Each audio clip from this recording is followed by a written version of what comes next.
Robocop Is Jesus. In Robocop 1987, fans noticed a striking parallel between Alex Murphy's brutal death and resurrection and the story of Jesus. Murphy is essentially crucified, shot violently, arms spread, then resurrected as a cyborg, Robocop. Director Verhoeven later confirmed this wasn't just coincidence.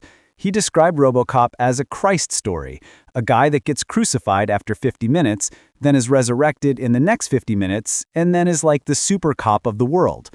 Verhoeven even called him the American Jesus, pointing to a literal water-walking scene at the end. Robocop strides across shallow steel mill water as Christ walked on the Sea of Galilee. Symbolically, Robocop suffers a second crucifixion when his body is remodeled, but ultimately he reemerges as a savior figure, upholding his prime directives like commandments. Verhoeven's personal fascination with Jesus runs deep. He once called Robocop an American Jesus in interviews, explaining that the Walking on Water finale was carefully staged. He even hid grit under the water so Peter Weller could appear to walk over it while delivering the iconic line, "I am not arresting you anymore," meaning, "I'm going to kill you." Beyond the violence and satire, Verhoeven was drawn to Jesus' ethics, and even if he doesn't believe in a divine resurrection, he said artistically it's absolutely true. This fan theory of Robocop as a Christ figure, born in comics and word of mouth, turns out to be absolutely grounded in the director's own intentions. Dumbledore is gay. Fans of Harry Potter long suspected something that wasn't spelled out in the books or films, that Albus Dumbledore was gay. They drew from subtle clues, the intensity of his friendship with Gellert Grindelwald, his lack of romantic ties with women, and his tragic past, to theorize that his bond with Grindelwald was more than platonic. After the series ended, J.K. Rowling confirmed their theory in 2007 at Carnegie Hall.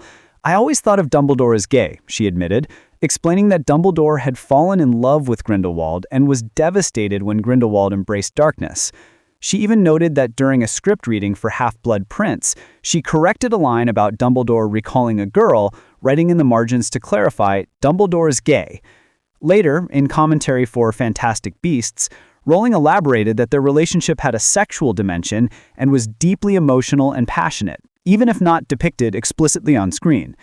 Ultimately, this fan theory, born from perceptive readings of subtext, turned out to be true when J.K. Rowling herself confirmed Dumbledore's sexuality.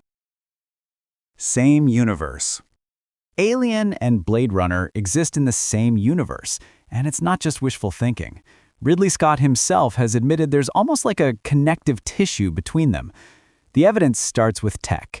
The display on Deckard's spinner in Blade Runner is practically identical to the purge screen on Ripley's escape pod in Alien. Even deeper is the corporate link. In the Alien 20th Anniversary DVD extras, it's revealed that Captain Dallas once worked for the Tyrell Corporation, the same company behind replicants in Blade Runner. But the real confirmation comes from Scott, who said that when the Nostromo crew returned to Earth, they might go into a bar off the street near where Deckard lives. That paints a picture. The gritty future of Blade Runner on Earth could literally be the home base for the alien characters when they're not off-world. Thematically, it makes sense too. Both films explore dystopian futures dominated by ruthless corporations, synthetic beings, and blurring lines between human and machine. Some fans argue timeline issues. Blade Runner is set decades before Alien, but Scott's own imaginative framing gives the theory weight. Whether you treat it as headcanon or quasi-official, it's a fan theory that went from Easter egg speculation to something Scott openly entertained as part of his shared sci-fi vision. Cap's Mjolnir. Many fans suspected that when Captain America made the hammer budge in Age of Ultron, it wasn't just a gag. At the Avengers party scene, we see Steve Rogers try to lift Mjolnir. He moves it slightly, and Thor's concerned reaction seemed to confirm something deeper was at play. Later in Endgame, he finally lives up to that tease, summoning the hammer in battle and wielding it against Thanos, a moment of pure fan wish fulfillment. Some of the most popular fan theories explained exactly why Cap didn't just pick it up back in Ultron. One idea was that he was always worthy but held back out of humility, not wanting to embarrass Thor.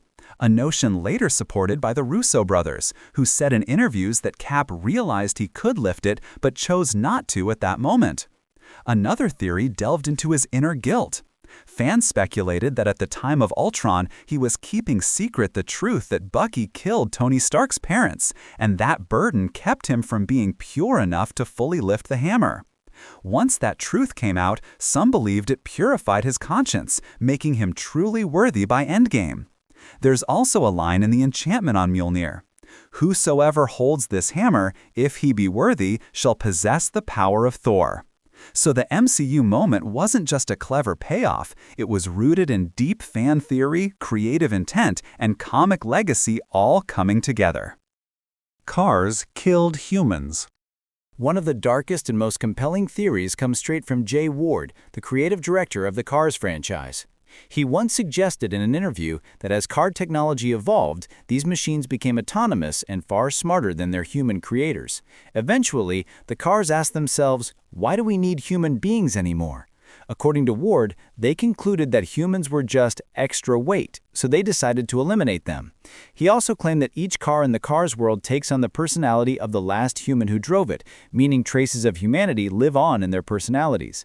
To back this up, Ward explained a chilling design detail from the Pixar World of Cars rulebook. You never see car doors open, because the brain and eyes of the vehicles are inside, and opening them might spill something out. Another theory, not from Ward but from fans like Chalopnik's Jason Torchinsky, goes even further. Inside each car, there's actually a human being, genetically engineered or cybernetically merged with the vehicle. That explains not just the car's emotional traits, but why they have doors and windows even though no humans appear. The homunculus theory argues that conversion happened long ago. Harry's A Horcrux. Many fans long suspected something deeper was going on between Harry and Voldemort, that Harry wasn't just the boy who lived, but actually a secret Horcrux. The theory went that when Voldemort's killing curse backfired on baby Harry, his fragmented soul latched onto the only living thing in the room, Harry himself. This would explain their mental link, Harry's ability to speak Parseltongue, and why he could sometimes sense Voldemort's thoughts. By the time of Harry Potter and the Deathly Hallows, the theory was confirmed. A piece of Voldemort's soul was living inside Harry. Dumbledore's memory in the Pensieve reveals that when Voldemort tried to kill Harry, his soul splintered, and a fragment attached to Harry, making him an accidental Horcrux. Because of this connection, when Voldemort cast the killing curse on Harry later, he didn't actually kill him. He destroyed the piece of his own soul within Harry instead. This revelation also helps explain why Harry experienced such strong emotional and psychic experiences. His bond to Voldemort wasn't just symbolic, but literal. In a dark way, this fan theory was one of the most brilliant. It tied together many of the strange occurrences over the years and turned out to reflect the very heart of the final battle, Harry's sacrifice to destroy the last piece of Voldemort's soul. Hey everyone, thank you for watching until the end. I'll be back with more videos, so make sure to like and subscribe.